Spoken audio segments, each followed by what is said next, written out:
നമ്മുടെ മക്കൾക്ക് ധാർമ്മികമായ ഒരറിവ് കിട്ടിയിട്ടില്ല.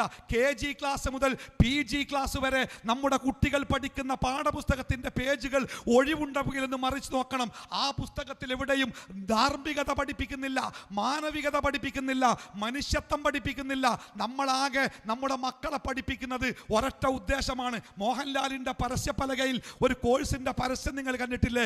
21-ാം വയസ്സിൽ ജീവിതം സെറ്റാവണം, 21-ാമത്തെ വയസ്സിൽ പഠിച്ച് ജോലി കിട്ടി ശമ്പളം വാങ്ങി സ്വദേശത്തോ വിദേശത്തോ നമ്മുടെ മകൻ ഒരു ശമ്പളക്കാരനാവണം, നമ്മുടെ മകൾ ശമ്പളം പറ്റുന്നവളാവണം. എന്നിട്ട് നാട്ടുകാരോട് പറയണം, എൻ്റെ മകന് ഇന്നയിടത്താണ് ജോലി, എൻ്റെ മകൾക്ക് ഇത്രയാണ് ശമ്പളമെന്ന് അഭിമാനത്തോടെ നാട്ടുകൂട്ടത്തിൻ്റെ മുമ്പിൽ പറയുക എന്നതിനപ്പുറം ഞാൻ കൊടുക്കുന്ന വിദ്യാഭ്യാസം കൊണ്ട് എൻ്റെ മകനോ മകളോ ഒരു മനുഷ്യനായി തീരണമെന്ന് ആഗ്രഹിക്കുന്ന രക്ഷിതാക്കൾ വളരെ കുറഞ്ഞതുകൊണ്ട് തന്നെ നമ്മുടെ കരിക്കുലം, നമ്മുടെ മക്കൾ പഠിക്കുന്ന സിലബസ് ഉണ്ടല്ലോ, അവരുടെ കരിക്കുലം ഉണ്ടല്ലോ, അത് അവരുണ്ടാക്കിയതല്ല, അവർ പഠിക്കുന്നു. നമ്മളാണ് ഉണ്ടാക്കിയത്, നമ്മുടെ തലമുറയാണ് ഉണ്ടാക്കിയത്. പക്ഷേ ആ തലമുറയിൽ നന്മയുടെ പാഠങ്ങളില്ല, മനുഷ്യത്വത്തിൻ്റെ പാഠങ്ങളില്ല, ബാപ്പയെ ഉമ്മയെ ആദരിക്കണമെന്ന പാഠങ്ങളില്ല, സഹോദരനെ സഹായിക്കണമെന്ന പാഠങ്ങളില്ല.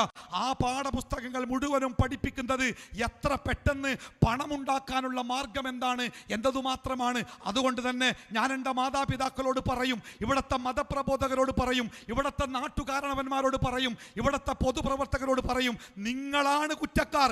ഒരു തലമുറ വഴിയറിയാതെ ഏത് ദിശയിലൂടെ സഞ്ചരിക്കണമെന്നറിയാതെ പറയാനുള്ളത് പറഞ്ഞു തീർക്കാതെ അടിച്ചു തീർത്ത് ജീവിതം അവസാനിപ്പിക്കുന്ന തട്ടിലേക്ക് ഒരു ജനത മാറിയിട്ടുണ്ടെങ്കിൽ, ധാർമ്മികതയുടെ ഉൾക്കരുത്തില്ലാത്ത ഒരു ജനതയായി അവർ മാറാനുള്ള കാരണം അവരെ വളർത്തിയെടുത്ത മാതാപിതാക്കളുടെ നിസ്സംഗതയാണ് എന്ന് പറയാതിരിക്കാൻ നിർവാഹമല്ല.